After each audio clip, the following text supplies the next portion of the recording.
11 তারিখ এর ভিতরে যদি পে স্কেলের সমস্ত গেজেট প্রকাশ না করেন, আমরা ঢাকা বিশ্ববিদ্যালয়ে বসে থাকবো না। মোট কথা, প্রত্যেকটা জায়গাতে প্রত্যেকটা শ্রেণী এই পে স্কেলের সুবিধা পাচ্ছে। আমরা যে সুবিধাগুলো পাচ্ছি কোনোভাবেই এটা কর্তন করা যাবে না। এখন আর আন্দোলন করার সুযোগ আছে বলে মনে হয় না। যদি আমরা আন্দোলন করতে হয়, সেটা আমাদের একটা সুন্দর প্ল্যাটফর্ম তৈরি করে আন্দোলন করতে হবে। আজকে নবম পে স্কেলের দাবিতে আমরা বছর 2-3 যাবৎ আন্দোলন করে যাচ্ছি। তো অনেকেই মনে করেন যে সরকারি কর্মচারী বা আমরা যারা কর্মচারী আছি, মানে এক কথায় যদি বলি, সকল কর্মচারী এই শ্রেণীভুক্ত যারা আমরা আছি কর্মরত, প্রত্যেকেই সুবিধা পাচ্ছি। আজকে আমরা যদি 20 কোটি মানুষ থাকি, 20 কোটি মানুষই কিন্তু এই পে স্কেলের সুবিধা পাবো। অথচ এই 20 কোটি মানুষের ভিতরেই কোনো অর্থনীতিবিদ তারা এই যে উল্টা পাল্টা মেসেজ প্রশাসনের কাছে দিচ্ছে, এর কারণটা কি? আজকে যদি আমাদের পে স্কেল বাস্তবায়ন হয়, আমি ঢাকা ইউনিভার্সিটি থেকে 50 টাকা দিয়ে প্রেস ক্লাবে আসছি। এই পে স্কেলটা ঘোষণার সাথে সাথে সেই ভাড়াটা হবে 80 টাকা। এর অর্থ কি? একজন দিনমজুর রিক্সাওয়ালা পে স্কেলের সুবিধা পাইল। আমি আজকে যেই জামা কাপড় 500 টাকা দিয়ে কিনছি, সেটার সাথে সাথে 700 টাকা হয়ে যাবে। আমি যেই বাজার যা করছি, মোট কথা প্রত্যেকটা জায়গাতে প্রত্যেকটা শ্রেণী এই পে স্কেলের সুবিধা পাচ্ছে।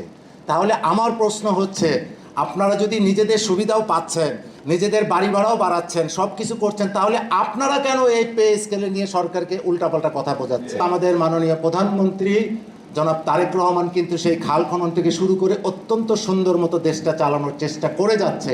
আমাদের প্রত্যেকেরই উচিত সেই জায়গায় সহযোগিতা করা, এবং আমরা যারা চাকরিজীবী আছি অবশ্যই আমরা সেই জায়গাতে সহযোগিতা করব। তবে আমাদের পেটে ভাত নাই। মাননীয় প্রধানমন্ত্রী, আপনার কাছে আমাদের সকল কর্মচারীর পক্ষ থেকে বিনীত অনুরোধ থাকবে, আমাদের দিকে তাকিয়ে আমরা যাতে সুন্দর মতো জীবনযাপন করতে পারি, এবং যেই পে স্কেলগুলো, আমাদের যেই দাবিগুলো দেওয়া আছে, সেগুলো যাতে সুন্দর মতো আপনি দেখে বুঝে করবেন, সেই প্রত্যাশা রাখি। আমার একটা দাবি থাকবে সরকারের কাছে, অত্যন্ত 3টা দাবি। প্রথমত হচ্ছে, আমরা যে সুবিধাগুলো পাচ্ছি কোনোভাবেই এটা কর্তন করা যাবে না। এটা হচ্ছে 1 নম্বর। ইতিমধ্যে বৃহৎ বড় আকারের আন্দোলন হয়েছে। আমার কর্মচারী সমিতির সম্মানিত সাধারণ সম্পাদক জনাব রুহুল আমিন, উনি পায়ে গুলিবিদ্ধ হয়েছেন। আমাদের ঢাকা বিশ্ববিদ্যালয়ের অনেকেই গুলিবিদ্ধ হয়েছেন। এমনও হতে পারতো হয়তোবা তারা এখন মাটির উপরে আছেন, মাটির নিচেও থাকতে পারতো। এখন সরকার যদি মনে করে যে আমাদের বয়স হয়ে গেছে, আমরা আন্দোলন করতে পারবো না, এটা কিন্তু ভুল। আন্দোলন কিন্তু আমরাও করতে পারি, রক্ত কিন্তু আমরাও দিতে পারি।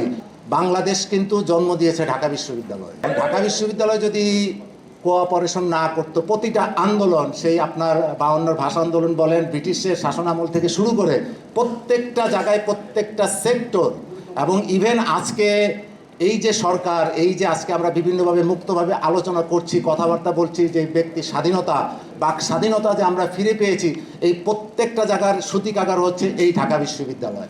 তো আমরা ঢাকা বিশ্ববিদ্যালয়ের কর্মচারী সমিতি সহ যে সমিতিগুলো আছে, আমরা কিন্তু ঢাকা বিশ্ববিদ্যালয়ের নেতৃত্ব দিচ্ছি, এবং আমি সরকারকে হুঁশিয়ারি করে বলবো, 11 তারিখ এর ভিতরে যদি পে স্কেলের সমস্ত গেজেট প্রকাশ না করেন, আমরা ঢাকা বিশ্ববিদ্যালয়ে বসে থাকবো না।